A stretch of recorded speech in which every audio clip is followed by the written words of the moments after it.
Sans aucun doute, tu es vraiment une mordue de la couture Fiona.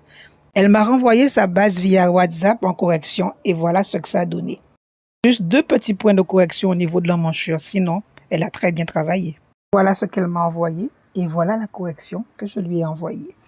Rien à dire, elle a porté ses corrections comme un chef. Donc, je pars en angle droit, mon encolure ligne horizontale et mon milieu devant ligne verticale.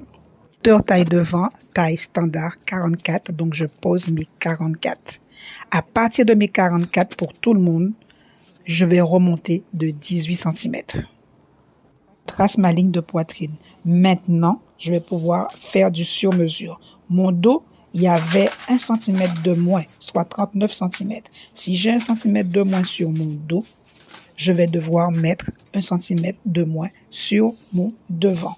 Donc, je vais remonter d'1 cm. Et je trace ta ligne de taille sur mesure. Envers. Largeur de la ligne de taille, valeur de la ligne de taille 25 comme pour le dos et valeur de la ligne de poitrine comme pour le dos, c'était 25,25 de mémoire. Je peux tracer ensuite ma latérale. Sur la ligne d'encolure, encore une norme 7 cm et je vais pouvoir maintenant placer mon rapporteur pour avoir mes 18 cm un peu comme pour le dos, 18 cm et maintenant je peux tracer ma ligne d'épaule. Longueur 11,5 et maintenant je vais m'occuper du demi-écart-sein. Ton écart-sein fait 18, je divise en 2 pour avoir 9 cm sous la ligne de poitrine, 9 cm sous la ligne de taille. Je trace le centre de ma pince de taille pour le devant. La hauteur poitrine maintenant, tu m'as dit ça fait 27 cm à partir du coin encolure épaule et vers mon écart-sein. Et je passe mon point à 27 sur ma ligne écart-sein. Je mets un pointillé pour matérialiser un peu la ligne hauteur poitrine. Plus bas que mon point hauteur poitrine, je vais placer le pivot de la pince de taille. Je place ma pince de taille, 1,5 cm de chaque côté, parce que la pince faisait 3 cm à l'origine. Et je peux tracer ma pince de taille. Du point de chute de la ligne d'épaule jusqu'à la ligne de dessous de bras, je vais diviser en 2 et je vais rentrer de 1,5 cm. Maintenant, tracer mon premier bord de pince. Je peux tracer maintenant la première partie de mon emmanchure. Et ensuite, on applique les normes suivantes. À 10 cm du pivot de la pince, l'écartement est de 3,5, toujours en angle droit. Et je peux ainsi tracer mon deuxième bord de pince. Je mesure mon premier bord de pince et je viens poser la même valeur sur mon second bord de pince.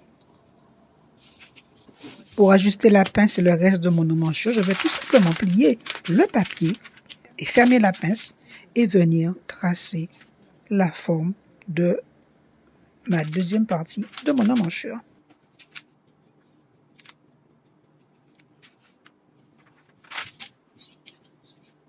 Encolure de base 8 cm et je peux tracer mon encolure de base. Mais nous avons terminé, voilà.